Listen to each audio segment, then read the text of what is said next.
to this episode of Pilot Talk Podcast. Today, one of the most exciting things in my short career as a podcaster is happening. I get to interview a female aviator. Traci and I have done business together for a long time. Please meet Traci Dugan. Hello, everyone. Thank you, Renee. That was nice. Appreciate it. Absolutely. Traci is, and I'll let her talk a little bit later about all the things that she does, but the reason that I've invited her to be on the podcast today is because she is an exceptional Lear 45 pilot.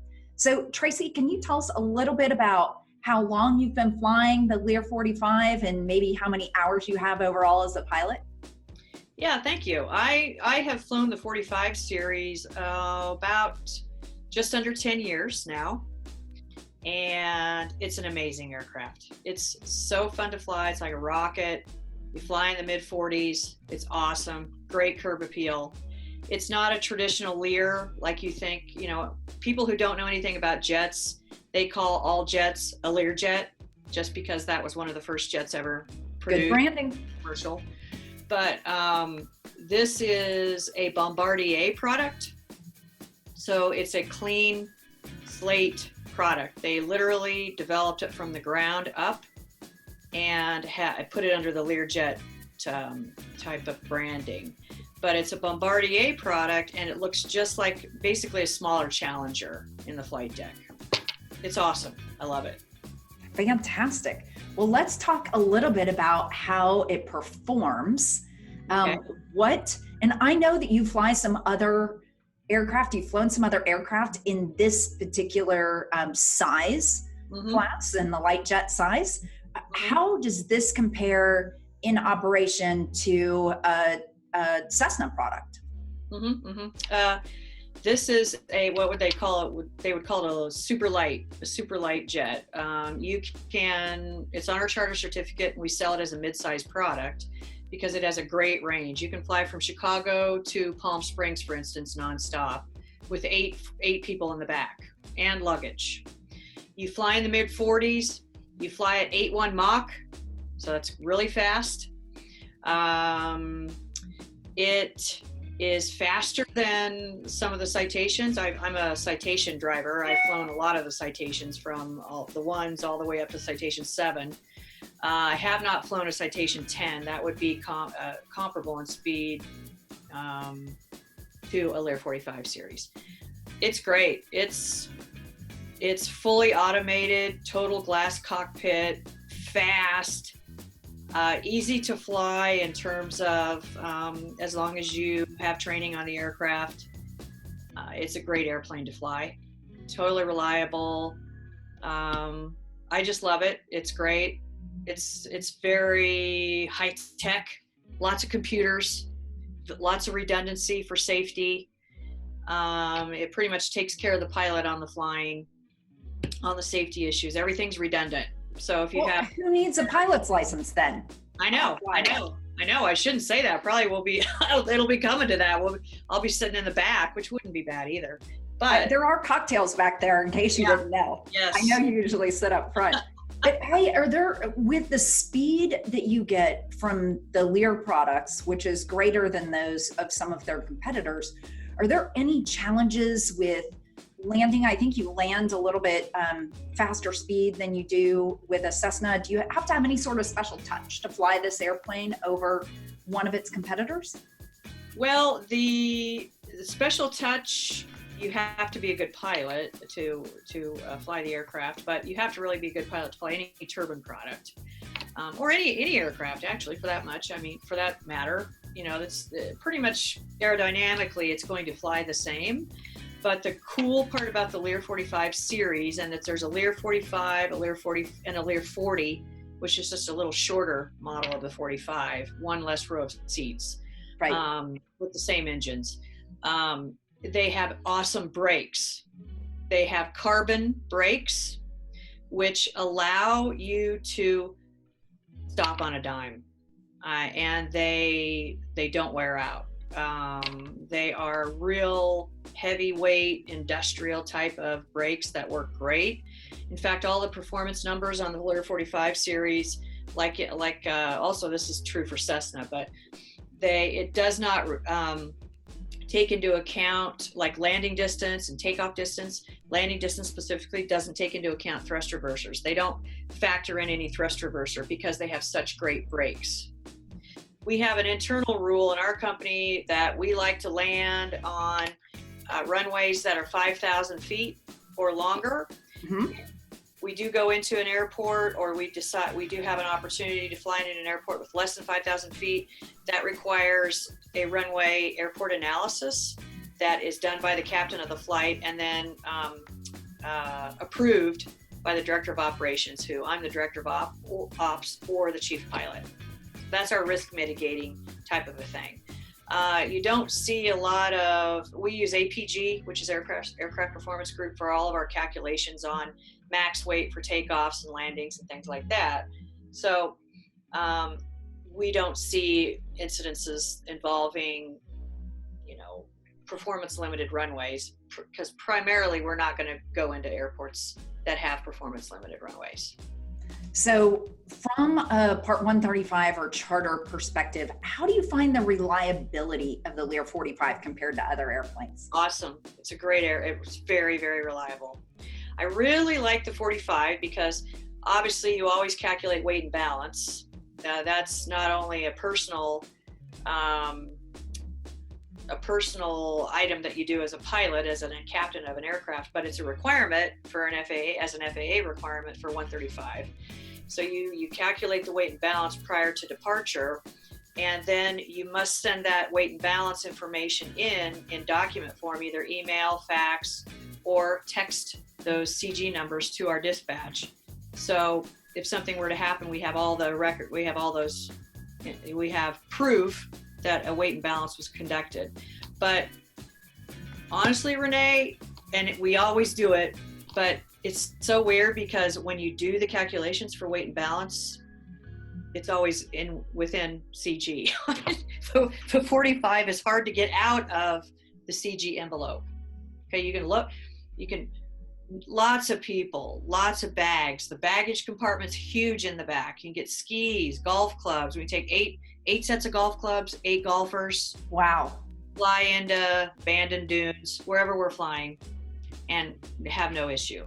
It's great. It's an awesome airplane. I love it, as you can probably tell.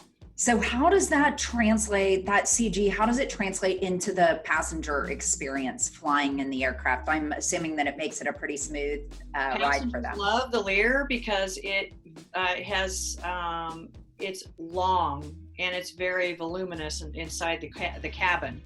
And they aren't sitting right next to the crew members. They have a little privacy. So when you first enter the cabin, there's a galley, and then you take a right. As you look down the cabin, it's a double club configuration. So it's a business executive. So you got four seats facing each other, and then another 4 seats facing each other, double club seating. And then you have a big lavatory in the back with extra luggage compartment for backpacks and personal items and things like that they can put in there. But everything else is external to the cabin. So they like it. They can stretch out. I feel like we never hear complaints about, I feel crowded, or I don't have any leg room, or you don't have enough luggage space for my stuff. We never hear that about this particular airplane. And it's really fast. So it is fast. They can get somewhere quickly. It is fast. So let's talk about fuel burn. Speaking of quickness, how does it compare? What do you normally see? Fuel burn is consistent with whatever Conklin says for the fuel burn. What I can tell you is it's very reliable. We can take off at Palwaukee, Chicago Executive Airport in Illinois, in Chicago, and load it up, 8 passengers. Take off, fly all the way to Southern California, Thermal Airport, which used to be Jacqueline Cochran Regional. Now it's Thermal Airport, TRM, which is a long distance.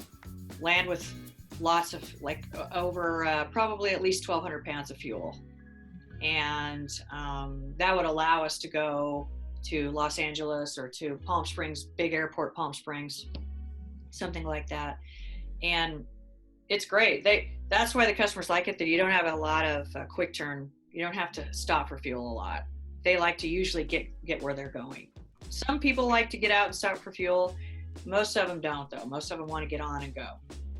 Right. I mean, that's one of the benefits of flying privately, is when you can make the nonstop trip and not have to stop, even though it's a much easier stop stopping in a private plane than it is connecting. But still. By the way, Renee, I'm sorry to interrupt, but I forgot to tell you the time en route. So that would probably be, even with the Boeing wins, the projection on that in January, you can make it nonstop in about 3 hours and maybe 15 to 20 minutes nonstop. Going back, it'll be faster because you're with the winds from Chicago to Palm Springs.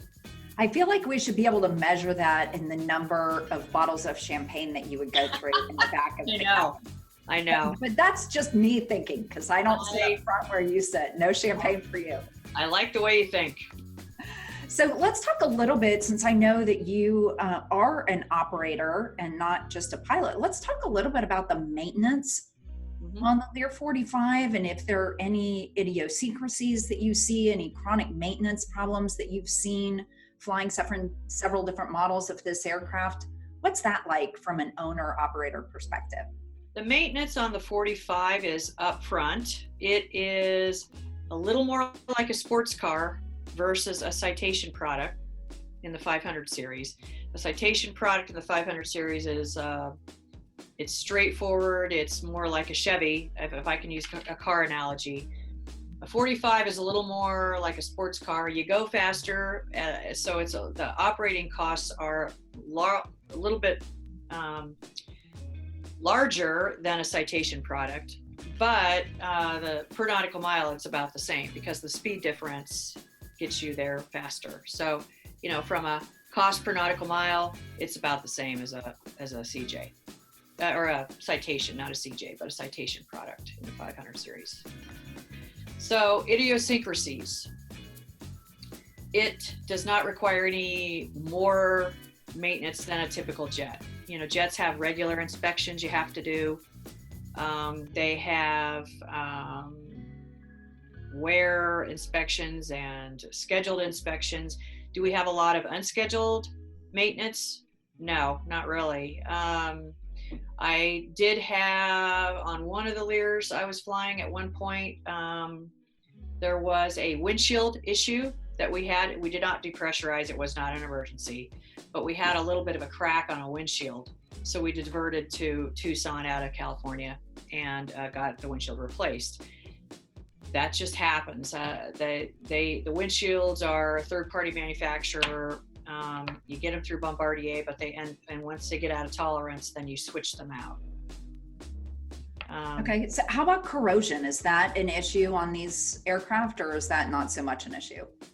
No, we have no.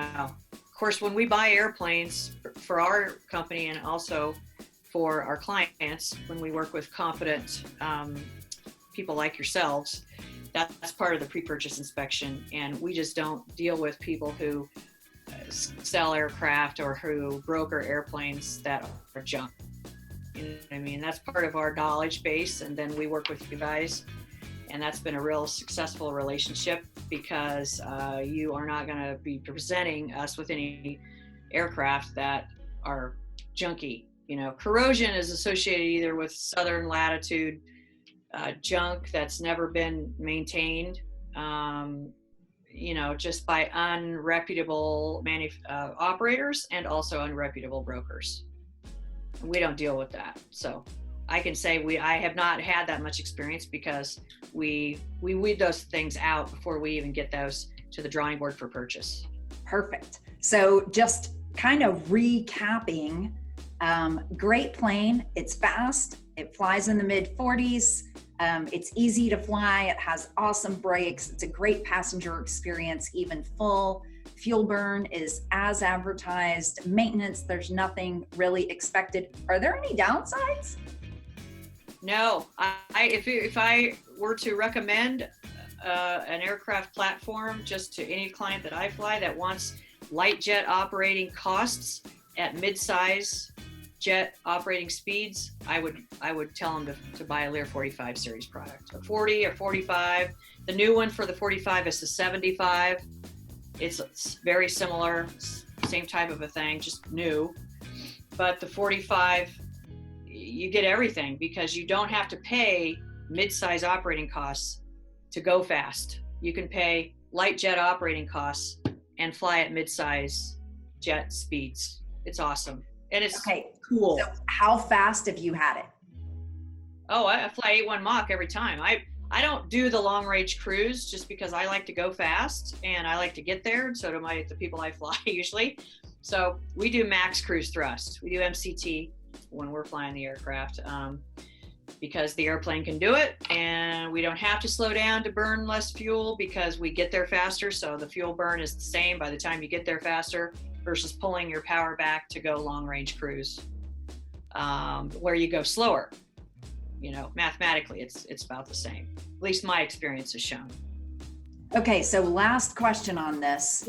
One more thing, Renee. We have a Lear 40 also that we operate for a company, and it's also on our charter certificate. We flew that Lear 40 to Europe.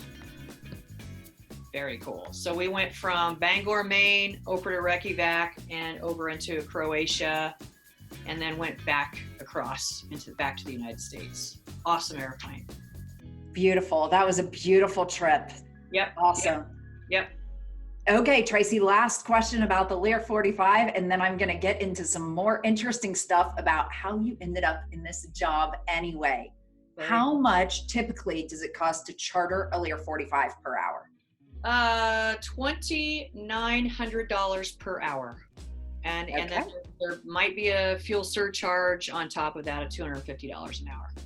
Awesome. Thank you so much for all this information. Very valuable. Obviously, you're a 100% fan of the Lear 45. Yeah. It's a great charter airplane. We're based in Chicago. We fly it all the time. People love it and they keep coming back. So we also do supplemental lift for large charter houses in the country like Sentient, NetJets, those kind of things. We do all their supplemental lift for them and they love the aircraft as well. So it's been a great performer for us. Great. Thank you.